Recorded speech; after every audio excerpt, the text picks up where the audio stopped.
Ca, kamu mau nggak jadi pacar saya atau mengajak? Oh nggak ada, itu telegram. Itu ya nggak ada lah, namanya dia juga udah, maaf ya betua gitu, nggak mungkin kan ya.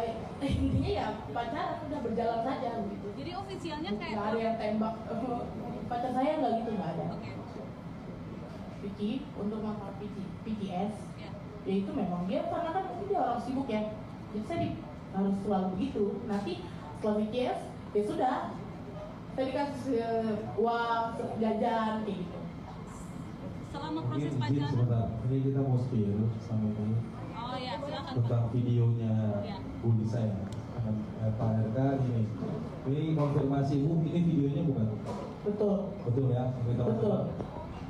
Betul. Ya. Itu video call biasa. Video call dengan Bapak RK. Itu video call biasa atau plus plus? Nah, dan CS Oke. yang seperti Bapak minta Oke. melalui telegram. Itu dilakukan berapa kali? Setiap hari kah diminta atau? Sering, saya lupa. Tapi sering saya lupa. Oke. Milih pacar dengan milih istri itu beda ini buat para cowok ya. Cowok cewek cantik banyak lah, pasangan cantik. Tapi yang akan meneruskan genetikanya ke anak-anak kita itu nggak boleh sembarangan. Gitu. Jadi jangan cowok-cowok nih jangan terlalu terbuai oleh penampilan yang kamu suka dari luar saja. Kalau sudah mau berkeluarga, betul-betul harus dipilih karena nanti kecerdasannya turun ke anaknya, kan gitu ya. Perilakunya turun kepada keturunannya. Makanya itu. Nah, kemudian tadi jadi laki-laki dalam percintaan harus sabar, ya. Karena perempuan itu sehari harus. LM itu sendiri Ridwan Kamil harus tes DNA juga atau bisa serta-merta langsung laporin LM, Bang?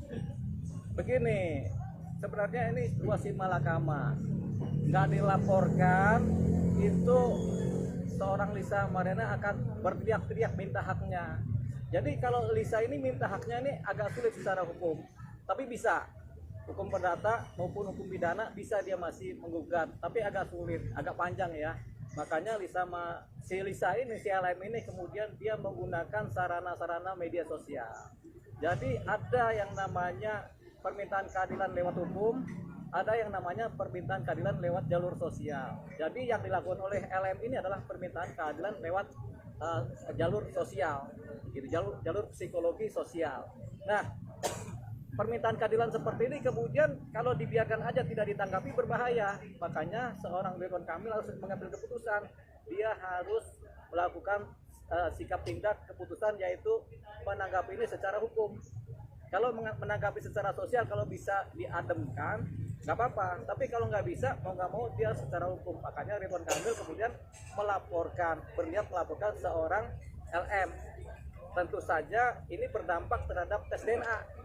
Ketika laporan polisi itu sampai dibikin oleh seorang Ridwan Kamil, tentunya harus dibuktikan. Kan laporannya pencemaran nama baik lewat Undang-Undang ITE. Karena laporan itu tentunya harus dibuktikan.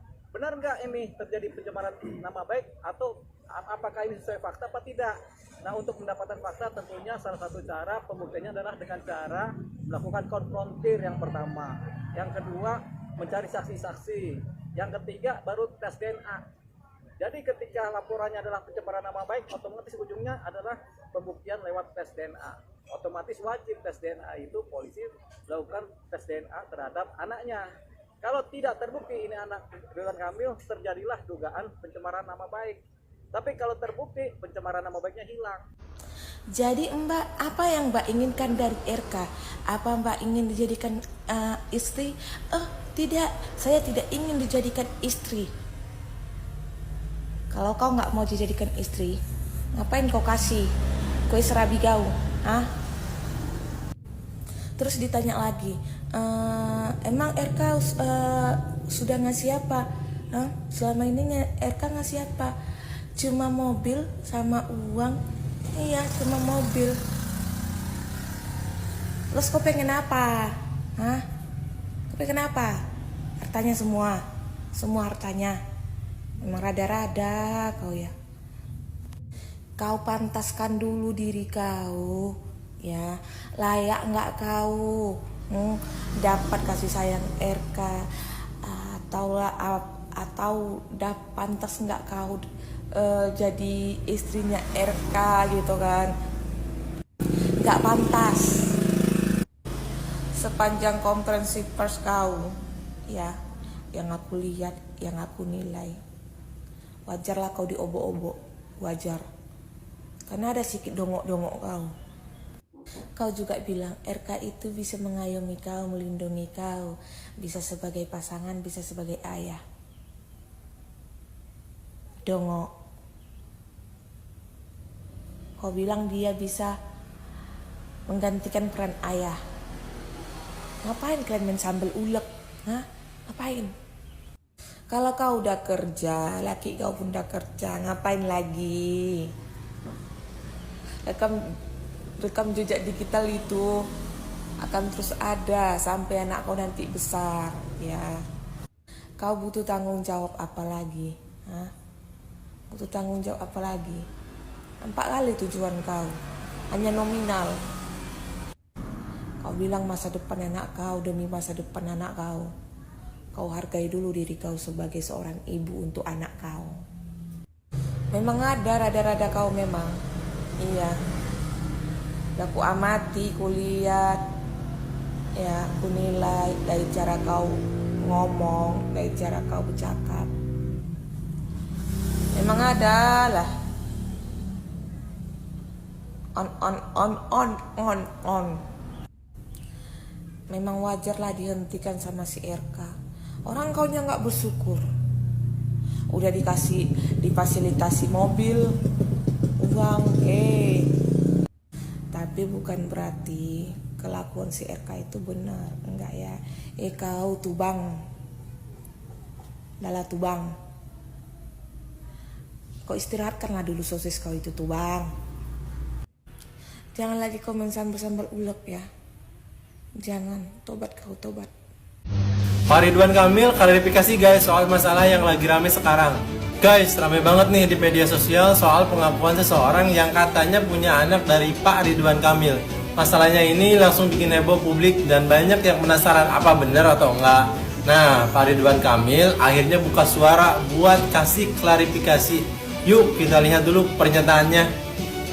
Jadi ini guys, tulisan klarifikasi dari Pak Ridwan Kamil. Dia menuliskan, kemarin telah beredar kabar bahwa ada pihak yang mengaku memiliki anak dari saya. Saya perlu sampaikan bahwa ini adalah tidak benar dan merupakan fitnah keji bermotif ekonomi yang didaur ulang. Saya hanya bertemu yang bersangkutan 1 kali terkait permohonan bantuan kuliah dan permasalahan 4 tahun lalu. Ini sudah diselesaikan melalui bukti-bukti akurat yang tidak terbantahkan. Bahwa ia sudah hamil duluan saat bertemu dan karena yang bersangkutan sudah meminta maaf di hadapan keluarganya. Terus yang saya tidak pahami adalah mengapa sekarang dimunculkan lagi atas motivasi yang saya tidak pahami. Semoga yang bersangkutan diberikan hidayah. Nah seperti itu guys nih tulisannya Pak Ridwan Kamil soal klarifikasi di Instagramnya guys. Jadi gimana menurut kalian guys? Kalian percaya nggak sama klarifikasi dari Pak Ridwan Kamil ini? Tulis pendapat kalian di kolom komentar ya. Jangan lupa like, share, dan follow. Bapak Ridwan Kamil itu sudah melakukan klarifikasi terkait dengan kasus dia yang lagi viral. Kasus di mana seorang lagi puasa, nggak boleh ngomong aneh-aneh, yang sedang memperjuangkan hak anaknya yang diduga merupakan anak dari Bapak Ridwan Kamil. Klarifikasi dari beliau itu terkait dengan itu bukan merupakan anaknya, dan itu merupakan fitnah yang sangat keji karena Ridwan Kamil memiliki bukti-bukti yang sangat konkret. Sebenarnya yang kasihan di sini tuh merupakan ibu cinta sih. Seorang wanita muslimah yang sangat cantik di mana masalah itu datang bertubi-tubi di keluarganya. Diawali ketika anak laki-lakinya meninggal dunia, terus yang kedua adalah suaminya kena kasus korupsi, dan yang ketiga ini merupakan kasus perselingkuhan suaminya. Gak mau berspekulasi lebih jauh, tapi kenapa Mbak L ini baru menguak masalah ini sekarang? Ya well, mungkin pertanyaan gue akan terjawab sebentar lagi. Kita tunggu aja perkembangan kasus ini, oke? Akun Instagram Pak RK katanya dihack dan bilang tanggung jawab jangan lari. Gua kalau jadi Pak RK juga gua nggak mau tanggung jawab dengan bentukannya yang sekarang. Minimal gua akan bertanggung jawab dengan si anaknya, bukan dengan si perempuannya. Kalau memang isu itu benar, bukan hoax. Dan ini kan masalah pribadi ya, jadi ya gua juga nggak mau mengomentari terlalu banyak. Kalau ini ya udahlah biarin urusannya mereka. Tapi kalau Pak RK memang lagi merasa banyak masalah, banyak beban pikiran, mungkin juga difitnah, ini saat yang tepat Pak untuk curhat di mobil keliling sesuai dengan gagasan Bapak di Pilgub Jakarta kemarin. Ayo Pak, bisa Pak, curhat Pak. Tapi jangan sambil minum juga ya Pak, takutnya keceplosan, nanti kebuka aib-aib yang lain.